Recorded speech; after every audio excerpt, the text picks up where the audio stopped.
Muitas pessoas, quando querem começar a investir em ações, investir em renda variável, optam por fundos de investimento em ações, também conhecidos como FIA. Mas existem alguns motivos pelos quais você deveria evitar esses fundos a qualquer custo.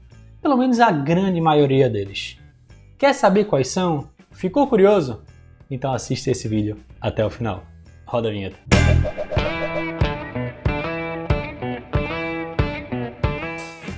Fala sócio, beleza? Rafael Seabra aqui do Quero Ficar Rico e nesse vídeo eu quero compartilhar com você 5 motivos pelos quais você deveria evitar fundos de investimento em ações a qualquer custo, tá? Se esse era um tema que você tem muita curiosidade, até por, sei lá, investir atualmente em fundos de investimento em ações ou mesmo por pensar em fazer esse tipo de investimento no futuro, então já deixa teu like, já clica no joinha aqui embaixo, para você não é quase nada, mas para mim faz toda a diferença e ainda mostra para o YouTube que você gosta dos meus conteúdos. E se você ainda não é inscrito aqui no canal, só é clicar no botão vermelho que tem aqui embaixo, que diz inscrever-se, depois clica no sino para ativar as notificações e assim você não perde nenhum dos próximos vídeos. Vamos lá falar sobre esses fundos de investimento em ações, que na teoria é uma ideia bem legal. Você não tem tanto conhecimento sobre o mercado de renda variável, sobre investimento em ações, então você faz o quê? Você vai lá, aporta o seu dinheiro, faz um investimento num desses fundos, acreditando que ele vai ser bem gerido por um gestor profissional, que vai escolher as melhores alternativas do mercado para você e que vai bater o Ibovespa, vai render mais do que o Ibovespa, então na teoria é tudo muito bonito. Na prática existem vários motivos que detonam o desempenho desses fundos, não só motivos comportamentais dos próprios cotistas, mas também motivos tributários, motivos financeiros relacionados aos custos, relacionados aos juros e também motivos estatísticos. É isso mesmo. Quer saber agora quais são os 5 motivos? Então não perde esse vídeo. Fica comigo até o final que eu tenho certeza que ele vai mudar a maneira que você enxerga fundos de investimento em ações. Motivo número 1, 66% dos fundos de investimento em ações aqui no Brasil perdem para o Ibovespa. É isso mesmo. 2/3 dos fundos aqui do Brasil não conseguem nem bater o Ibovespa, não conseguem render mais do que o Ibovespa. Talvez você não saiba o que é o Ibovespa, tenha ouvido falar, mas não saiba o que é. O Ibovespa ele funciona como um termômetro no mercado. É uma carteira teórica de ações, que tem alguns critérios para poder montá-la, então o objetivo de um fundo de investimento em ações, aquele que investe ativamente, é o quê? Superar o Ibovespa, ter uma rentabilidade acima dele. E a gente vê que aqui no Brasil, 2/3 deles não conseguem nem bater o Ibovespa. Para um caso desse, se você investisse num ETF como o BOVA11, o BOVA11 ou no outro fundo ETF BOVV11, ele cumpriria o papel de acompanhar o Ibovespa e você estaria com rentabilidade melhor do que mais de 2/3 dos fundos que existem aqui no Brasil.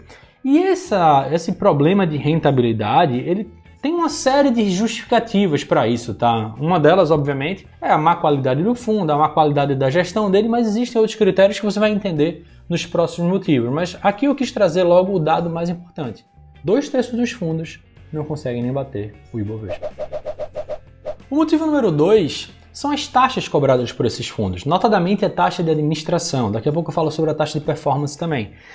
Mas a maioria desses fundos de investimento em ações, eles têm taxa de administração que giram na casa dos 2% ao ano. Isso é uma taxa muito alta, principalmente quando a gente percebe que o cenário atual da renda fixa no Brasil é de Selic é 3% ao ano. Aí você, tá, Rafael, mas a gente tá falando de renda variável, tudo bem. Mas se você tem uma taxa de administração que já é quase a taxa Selic, ele precisa ter um desempenho muito superior para poder bater o mercado, para poder conseguir entregar o resultado superior ao Ibovespa e ainda assim pagar os custos do fundo, a taxa de administração do fundo. Então, boa parte dos fundos que existem no Brasil, eles perdem do Ibovespa não é só por conta dos ativos mal escolhidos, mas também por conta dessa taxa, porque ele podia até ficar um pouquinho acima, mas quando você cobra a taxa de administração, ele termina tendo um desempenho comprometido. E a segunda taxa seria a taxa de performance, que também é conhecida como taxa de sucesso, tem outros nomezinhos, mas basicamente é o seguinte: todos os fundos de investimento, eles têm um benchmark, eles têm, não, a gente tem que, pelo menos, o nosso fundo, o propósito dele é bater esse índice aqui. E vários fundos de investimento em ações do Brasil têm como benchmark o Ibovespa. Então, quando ele cobra uma taxa de performance, ele quer dizer o seguinte: todas as vezes que o nosso fundo tiver uma rentabilidade acima do Ibovespa, o que supera o Ibovespa, a gente vai lá e come 20% ou 25%, a média no mercado gira nessa casa. Quando o fundo cobra a taxa de performance, que é livremente pactuada, não é nenhuma obrigação, tem fundos que cobram, tem fundos que não cobram ela, mas geralmente ele varia nessa casa. Entre 20% a 25% do que supera, ele vai lá e abocanha. Então, mesmo quando ele consegue entregar um desempenho um pouco melhor do que o Ibovespa, ele ainda dá uma mordida, fazendo com que esse valor se aproxime cada vez mais do próprio Ibovespa. Motivo número 3, o alto custo com o giro. O que é que isso quer dizer?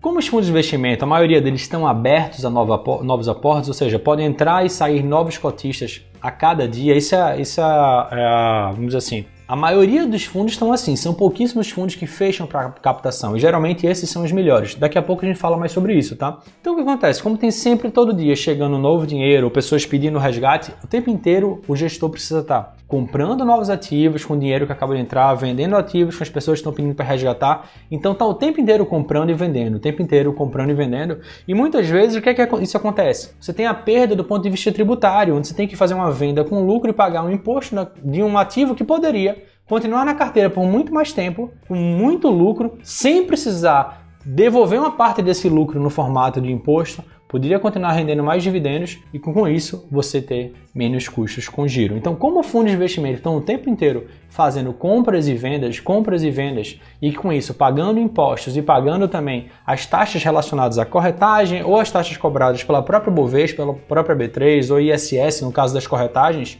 enfim, está o tempo inteiro pagando com taxas e fazendo com que, diferente de se você estivesse investindo por conta própria, direto, tudo paradinho lá, só fazendo novos investimentos por mês, ele termina gastando muito mais com taxas, gastando muito mais com giro. O quarto motivo é que fundos de investimento em ações não têm isenção de imposto de renda. É isso.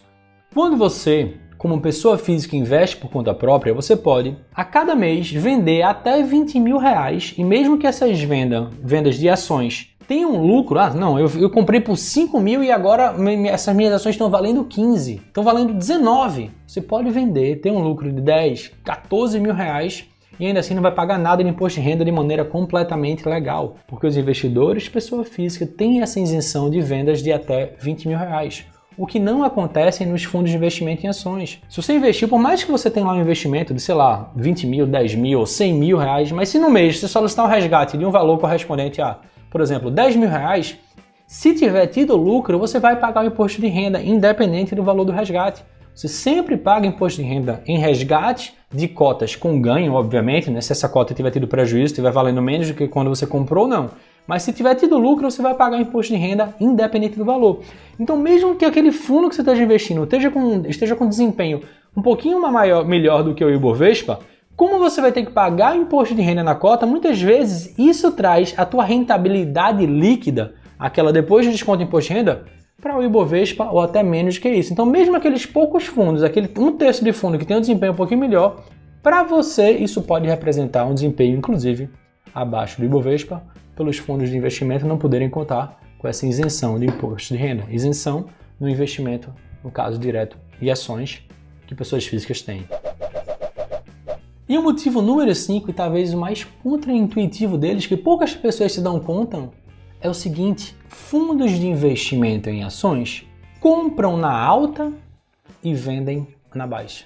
Você deve estar se perguntando, não é possível, Rafael. São gestores profissionais altamente capacitados. Essa é uma das premissas mais básicas do mercado. Como é que você ousa afirmar que esses fundos de investimento eles compram na alta e vendem na baixa? Por um motivo muito simples e que nada tem a ver com a mentalidade do gestor, com o comportamento do gestor. É com o comportamento dos cotistas. Isso acontece porque a grande maioria dos fundos estão abertos, ou seja, você pode entrar naquele fundo e fazer novos aportes a qualquer momento, assim como você pode pedir resgates e sair daquele fundo a qualquer momento. E como é que as pessoas se comportam em relação ao mercado de ações? Principalmente aquelas pessoas que têm pouco conhecimento sobre esse mercado. Elas têm medo de investir, mas quando aquele mercado está na alta, ou seja, já está há alguns meses ou mesmo anos, nos últimos 2, 3 anos aquele fundo rendeu 100%, teve 100% de rentabilidade, 50%, 80%, o que acontece?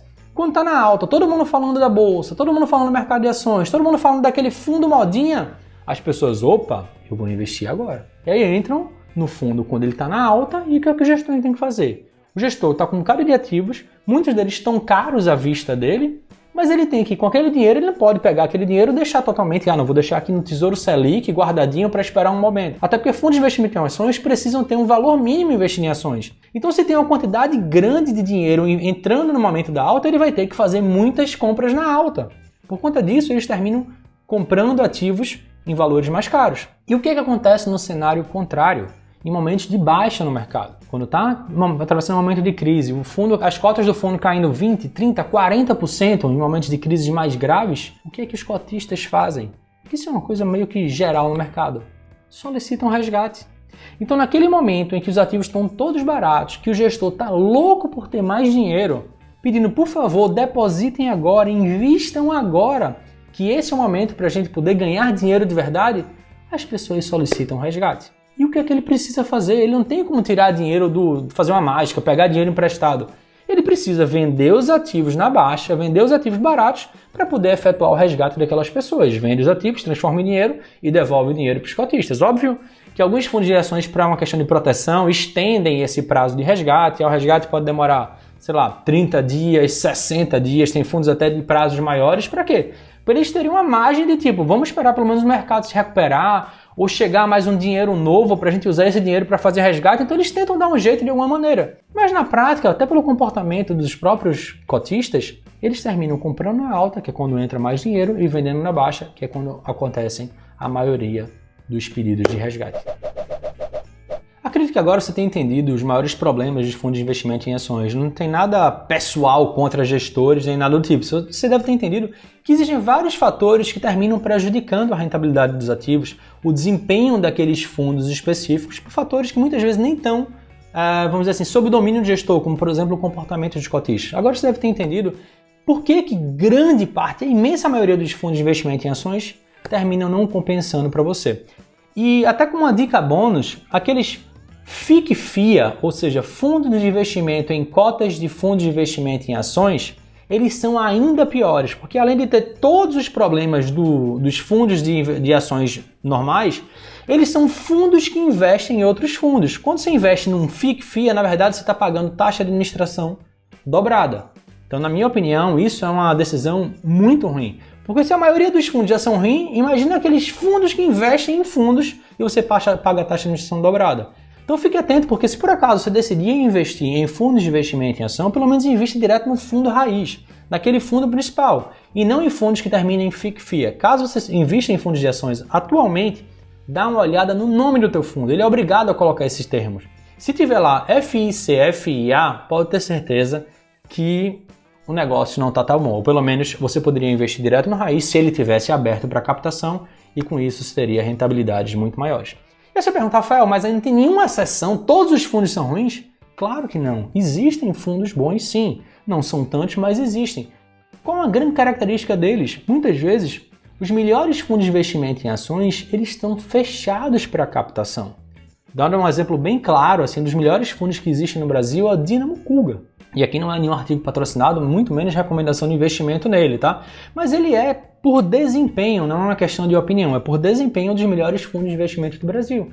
Mas ele passa anos fechados para captação. E só para você ter uma ideia, agora, no olho do furacão da crise agora de 2020, causada pela pandemia do Covid, o que aconteceu? Acho que foi no final de março, começo de março, eu acho, não lembro agora, se foi final de fevereiro, começo de março, mas no olho do furacão da crise, ele abriu para captação por apenas um dia, por apenas 24 horas. Captou mais de R$1 bilhão e fechou novamente. Então é assim que funciona. Para quê? Para controlar o comportamento dos cotistas, para não ter pessoas colocando e tirando dinheiro a qualquer momento. Então, com isso, os gestores têm muito mais tranquilidade e muito mais volume de dinheiro para poder trabalhar. Mas isso é uma exceção, são poucos fundos que têm essa possibilidade. Por isso que é tão importante você aprender a investir por conta própria. E ao contrário do que pode parecer, ou do que você pode estar pensando agora, é muito mais simples do que você imagina. Até porque as principais características de um investidor de sucesso, elas estão pouco relacionadas aos critérios técnicos. Na minha opinião, as três principais características são disciplina, para você poder investir todos os meses, paciência para você aguardar o seu método, aguardar os seus resultados aparecerem, muitas vezes leva um prazo maior, são investimentos de longo prazo, principalmente quando a gente fala em mercado de renda variável. E o terceiro, o controle emocional, para você não vender tudo na primeira crise que aparecer. mas talvez o mais importante seja o método. Você precisa ter um método para escolher os seus ativos e seguir aquele método, mesmo que num primeiro momento ele tenha um resultado um pouquinho abaixo do que você esperava, ou você compara com aquele outro que apareceu ali do nada e está pontualmente com o melhor resultado. Não esquece isso. Escolhe um método que faça sentido para você e segue ele à risca. E eu garanto que isso vai te dar os melhores resultados lá no longo prazo, em vez de ficar pingando em método, fundo em fundo, investimento em investimento.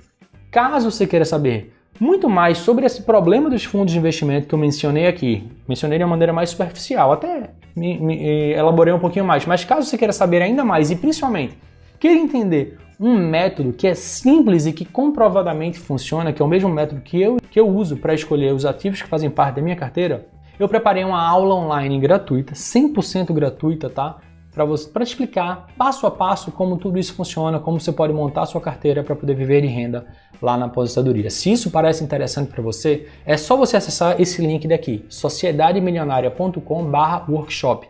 Se você escrever lá no seu browser, ou também ele está aqui na descrição do vídeo ou no primeiro comentário do vídeo. Vai lá, clica, lá você consegue reservar uma vaga na sala de transmissão, informa lá seu e-mail para poder também avisar você no exato momento que a aula começar, para que você aprenda de uma maneira muito simples e de uma vez por todas como você pode investir por conta própria no mercado de ações, investir por conta própria em ações, tá? Antes de terminar, só uma pergunta simples. Você já investiu em fundos de investimento em ações? Ou investe agora? Deixa um comentário aqui embaixo, eu quero muito saber. Esse vídeo ficou por aqui, a gente se vê no próximo vídeo. Tchau, tchau.